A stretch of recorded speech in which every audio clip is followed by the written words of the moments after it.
Well, thank you very much. This is very important. This is a big event, and I want to just congratulate all of the people standing behind me because they have done an incredible job. This is something that hasn't been done in more than 25 years.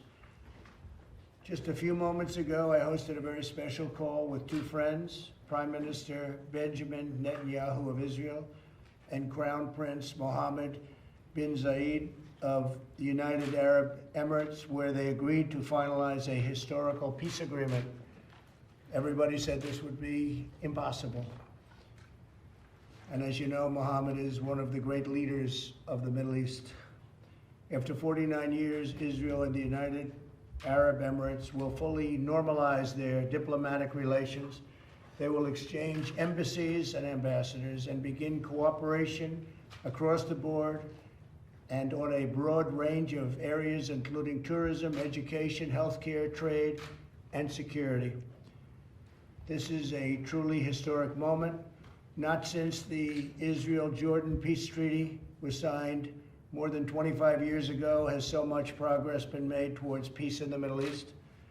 By uniting two of America's closest and most capable partners in the region, something which said could not be done, this deal is a significant step towards building a more peaceful, secure, and prosperous Middle East. Now that the ice has been broken, I expect more Arab and Muslim countries will follow the United Arab Emirates lead, and I want to just thank them for being. It's not surprising, knowing Mohammed so well, it's not surprising they are in that lead position, and normalize relations with Israel.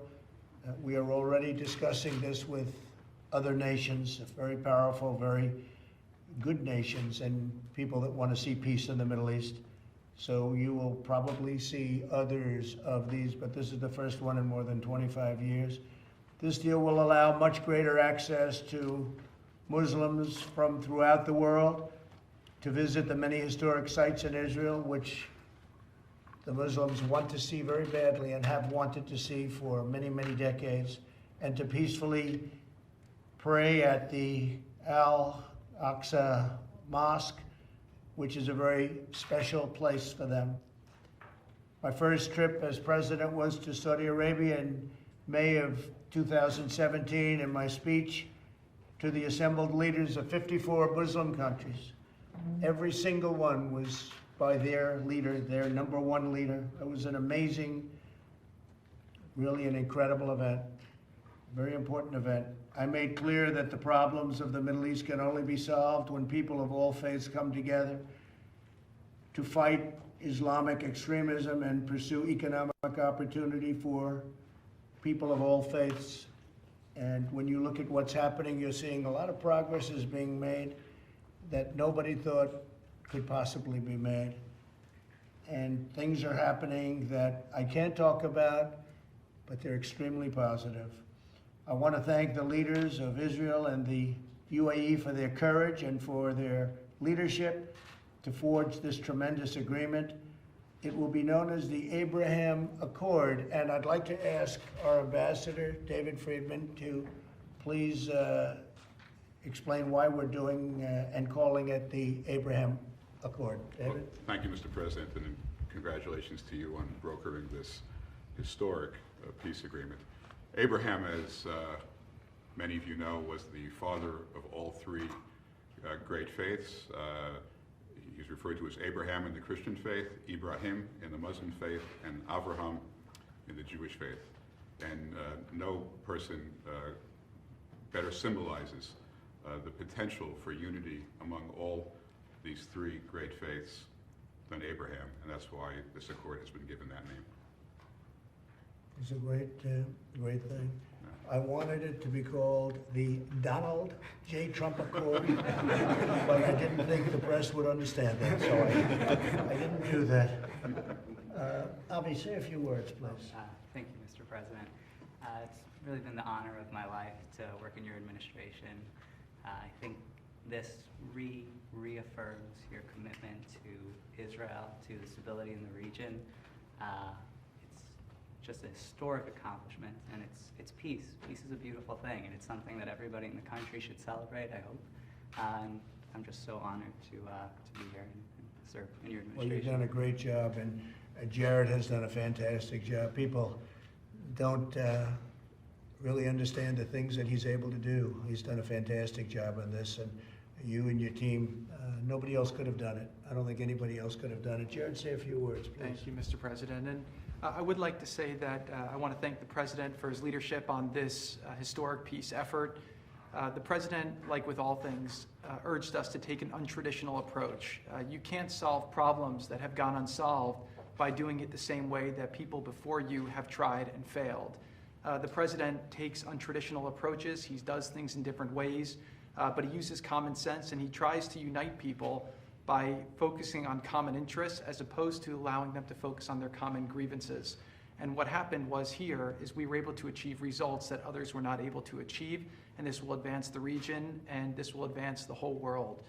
I would like to say to the people of the region, Muslims, Jews, Christians, that this does give hope, that the problems of the past do not condemn you to a future with conflict. There is a lot of hope and a lot of potential, and this will benefit you, and this will also benefit people here in America, because in America, we used to have a big dependency on the Middle East for gas and for oil. Thanks to your leadership, America is now energy independent. We no longer have that, but a lot of American soldiers have fought for securing our allies in that region and making more peace there. Lessons our need as a country to have as many soldiers in that region, and lessons our need to have as many conflicts in that region. And obviously radical extremism, which we see as a cancer that has infected so many areas in the world. A lot of the extremists have used these conflicts to recruit people and to say that the mosque is under attack and that Muslims don't have access to the mosque. And now this will enable people to take flights from Dubai and Abu Dhabi directly to Tel Aviv. Muslims will be welcome in Israel, and this will create better interfaith exchange. So this is a tremendous step forward for peace in the world, for America, for Israel, for Abu Dhabi, and all would not have been possible without your leadership. So I just want to thank you. Very much. Thank you, Jared. What a great job. And what Jared said is so that we don't have to be there anymore. We don't need oil. We don't need anything there except friendship. We have some great friends. These are two countries that have been great friends, and we've been great friends to them. But we no longer have to be there. It started off when we had to be there, but as of a few years ago, we don't have to be there. We don't have to be patrolling the straits. We're doing things that other countries wouldn't do, but we put ourselves over the last few years in a position where we no longer have to be in areas that at one point were vital. And that's a big statement, but we are there for our friends, and we always will be there for our friends. Robert, would you say a few words, please? Mr. President, thank you. The point I want to make, Mr. President, you inherited a Middle East that was a mess when you came into office, and this is one more historic step in bringing peace to the Middle East. First of all, there was a caliphate that was raging, an ISIS caliphate, and that physical caliphate was destroyed, and you brought justice to al-Baghdadi. You reassured our friends in Israel who had suffered at the end of the last administration with the UN resolution. You moved the capital to Jerusalem. You recognized the Golan Heights. In the broader region, you had a very difficult situation in Afghanistan where we were American soldiers were coming home injured, wounded, sadly in some cases dead. You've got a peace agreement now with the Taliban, and we're going to have less than half the number of troops in Afghanistan that were there when you started your term of office. And now you've brought about this historic peace deal between the UAE and Israel. This is the first time in 25 years that Israel and an Arab country have normalized diplomatic relations and entered into a peace deal. And they're the two most capable countries in the Middle East, two very capable, very skilled, very innovative allies of the United States. So it's great for Israel, it's great for the UAE, but it's also great for the American people. So you came into office with a region that was really aflame, and you've brought peace to that region, and there's more to come. And so it's an honor to be part of your team, Mr. President, and to serve under your leadership. We do have a lot more to come in the Middle East. A lot of very positive things are happening, and you'll be seeing that taking place. But when we can get a leader like UAE to head the band and get along with Israel, that's a very big step. Would you please say a few words? You've done such a fantastic job. Thank you, Mr. President. The Trump administration made history today. It's been an honor to be a part of this team that Jared has led. Peace between the Arabs and the Israelis is Iran's worst nightmare. and no one has done more to intensify the conflict between the Arabs and Israelis than Iran. And what we see today is a new Middle East. The trend lines are very different today. And we see the future is very much in the Gulf and with Israel, and the past is with the Iranian regime. It clings to power on the basis of brute force that has lost, it's facing a crisis of legitimacy and credibility with its own people, and the president's maximum pressure campaign has achieved historic results. Thank you. Great job you've done. Would you like to say something? Yes, sir. As a soldier who's been in every war since Desert Storm, it is an honor and a privilege for your leadership, Sheikh Mohammed bin Zayed and Prime Minister Netanyahu to get to peace. So your vision and those leaders' vision on what we can do in the future is just incredible. So I would thank you as a soldier. Thank you very much. Appreciate it. Would anybody like to say a few words? Anybody here? Because you were saying plenty of words during that negotiation. And they got very quiet in front of the media. That happens on occasion. Mr. President, it's Yes, a please. historic moment. Thank you for letting us all be part of this. It is really extraordinary. Nothing is more important than peace. This is an unbelievable moment, and I would just echo what Brian Hook said. Your maximum pressure campaign, under your leadership, we've had the strongest sanctions on Iran, and your commitment to make sure that Iran will never have a nuclear weapon is part of the most important legacy for peace in the Middle East. So which is easier, dealing with the Democrats or dealing with the Middle East? Well, a lot of people never thought you'd get this type of deal, so I'll be I tell you, hopeful that we can deal with the I think, Democrats. the Middle East is more reasonable, actually. I'd like you two guys to say a couple of words. You've been so instrumental, please. Sir, it's a privilege to serve in your administration. This is a remarkable achievement that'll stand the test of time.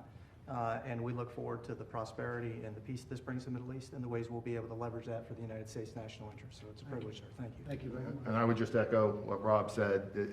Thank you for the opportunity to be part, and especially I want to thank Avi and the opportunity to serve in his negotiating team and to do something so historic. Thank you for this opportunity, Mr. President. This really changes the world. Thank you very much. Thank you. Thank you all very much. This is very exciting.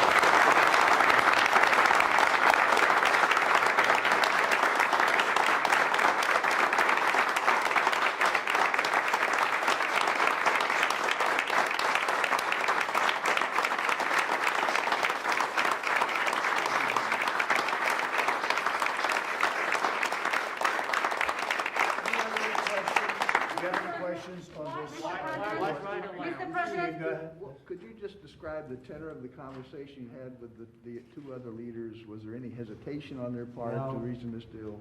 No, it was like and love. It was a tremendous relationship, has been built up over the last, I would say, year. Before that, it was very tense, as everything in the Middle East is. It's very tense. It's a very tense place. But it's becoming less tense, and I have great relationships with all of the leaders. And some are enemies against each other, and I get along with both. That's, I guess, the big thing. People don't understand that about me. I've gotten along. Remember when I was elected, they said the war will start with somebody within days, and I've kept us out of war. You look at North Korea, everybody said, including President Obama, that's the biggest problem. Everybody said you'd be at war. Well, we're not at war. You would have been at war if I wasn't elected, if it was somebody else. No, we're doing very well in the Middle East, and I'll tell you what, it's been an incredible thing. But no, it was tense, but the relationship has become a very good one between UAE and Israel, and also with other countries, many other countries. And I think you'll be seeing some very exciting things, including ultimately with the Palestinians. I think that's going to be happening at some point, because it makes a lot of sense for them to let it happen. do you support annexation of Palestinian land by Israelis at this point? Well, we're talking to Israel about that right now, What actually. about the snapback option on Iran? Do you support that? Oh, you really know your stuff, don't you? Well, we're not going to talk to you about that. We're going to work something out, and then we'll talk after it's completed, but it'll be a very satisfactory. Why now did they come to an agreement? We've been working on this for a long time. It's been a labor of love for a lot of the people in this room, and a lot of them love Israel, and a lot of them love the Middle East, and they love the countries that we're talking about, like UAE as an example, standing right here. and it's been a labor of love. They know it has to happen. And I don't want to be speaking too much about it, but if you look what's happened since I broke up that ridiculous Iran nuclear deal, money isn't going to some horrible, horrible groups, and you haven't seen the kind of terrorism that you saw before. Now, I don't like saying it, because all of a sudden they'll say we've got to do something, but you know what? They're not getting money because Iran isn't giving money, and I appreciate that. But Iran is going through very difficult times, and I appreciate that. And I'll say this, and I can say it very publicly, that if I win the election, I will have a deal made with Iran within 30 days. They'll make a very fast deal. They're dying to make a deal, but they'd much rather negotiate with sleepy Joe Biden than with us. Why did Joe? But we'll be having a deal made very, very quickly. But you know, rightfully they're waiting till after the election because there's nothing China, Iran, Russia, all of them would like to see more than have Trump be defeated where they can deal with Joe Biden, because that would be like a dream.